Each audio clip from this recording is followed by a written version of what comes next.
देवताओं के हित के लिए मनुष्य शरीर धारण करने वाले जो विष्णु भगवान हैं वे भी शिव जी की ही भांति सर्वज्ञ हैं। वे ज्ञान के भंडार लक्ष्मीपति और असुरों के शत्रु भगवान विष्णु क्या अज्ञानी की तरह स्त्री को खोजेंगे?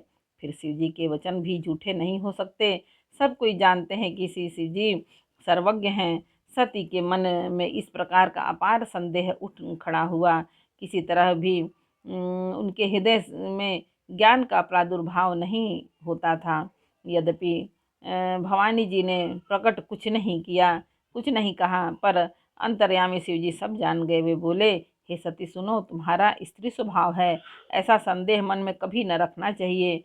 जिनकी कथा का अगस्त ऋषि ने गान किया और जिनकी भक्ति मैंने मुनि को सुनाई, ये वही मेरे इष्ट देव श्री रघुवीर जी हैं, जिनकी सेवा ज्ञानी मुनि सदा किया करते हैं।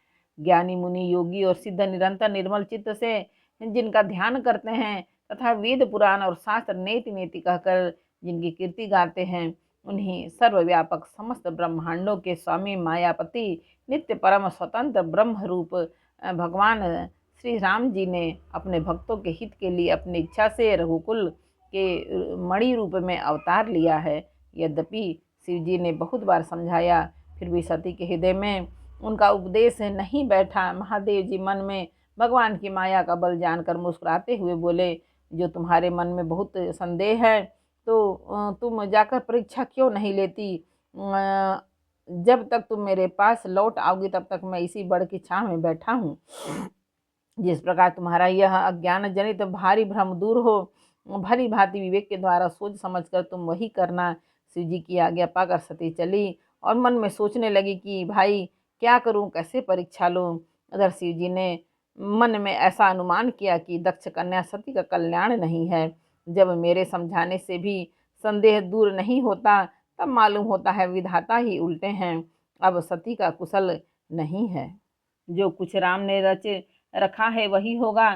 तर्क करके कौन शाखा विस्तार बढ़ावे। मन में ऐसा कहकर शिव जी भगवान श्री हरि का नाम जपने लगे और सती जी वहां गई जहां सुख के धाम प्रभु श्री रामचंद्र जी थे। सती बार बार मन में विचार करके सीता जी का रूप धारण करके उस मार्ग की ओर आगे होकर चली जिससे सती जी के विचार अनुसार मनुष्य के राजा रामचंद्र जी आ रहे थे। सती जी के बनावटी वेश को देखकर लक्ष्मण जी चकित हो गए और उनके हृदय में बड़ा भ्रम हो गया। वे बहुत गंभीर हो गए, कुछ कह नहीं सके। धीर बुद्धि लक्ष्मण प्रभु श्री रघुनाथ जी के प्रभाव को जानते थे। सब कुछ देखने वाले और सबके हृदय की जानने वाले देवताओं के स्वामी श्री रामचंद्र जी सती के कपट को जान गए।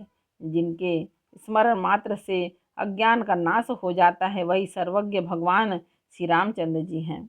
स्त्री स्वभाव का असर तो देखो कि वहाँ उन सर्वज्ञ भगवान के सामने भी सती जी छिपाव करना चाहती हैं।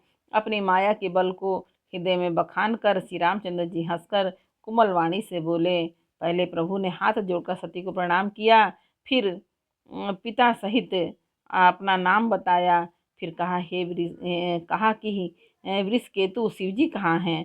आप यहाँ वन में अकेली किस लिए फिर रही हैं? श्री रामचंद्र जी के कोमल और रहस्य भरे वचन सुनकर सती जी को बड़ा संकोच हुआ। वे डरती हुई चुपचाप शिव जी के पास चलीं। उनके हृदय में बड़ी चिंता हो गई कि मैंने शंकर जी का कहना न माना और अपने अज्ञान का श्री रामचंद्र जी पर आरोप किया। अब जाकर मैं शिव जी को क्या उत्तर दूंगी? वे सोचते सोचते सती जी के हृदय में अत्यंत भयानक जलन पैदा हो गई। श्री रामचंद्र जी ने जान लिया कि सती जी को दुख हुआ है, तब उन्होंने अपना कुछ प्रभाव प्रकट करके उन्हें दुख दिखलाया और सती जी ने मार्ग में जाते हुए यह कौतुक देखा कि श्री रामचंद्र जी सीता जी और लक्ष्मण जी सहित आगे चले जा रहे हैं। इस अवसर पर सीता जी को इसलिए दिखाया कि सती जी अब श्री राम जी के सच्चिदानंदमय रूप को देखें। वियोग और दुख की कल्पना जो उन्हें हुई थी वह दूर हो जाए तथा वे प्रकृतिस्थ हो। तब उन्होंने पीछे की और फिर कर देखा तो वहाँ भी भाई लक्ष्मण जी और सीता जी के साथ श्री रामचंद्र जी सुंदर वेश में दिखाई दिए। वे जिधर देखते उधर ही प्रभु श्री रामचंद्र जी विराजमान हैं और सुचतुर सिद्ध मुनीश्वर उनकी सेवा कर रहे हैं।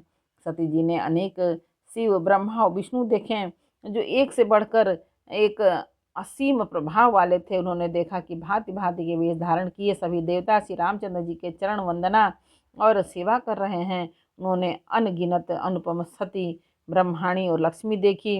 जिन जिन रूप में ब्रह्मा आदि देवता थे उसी के अनुकूल रूप में उनकी ये सब शक्तियाँ भी थीं।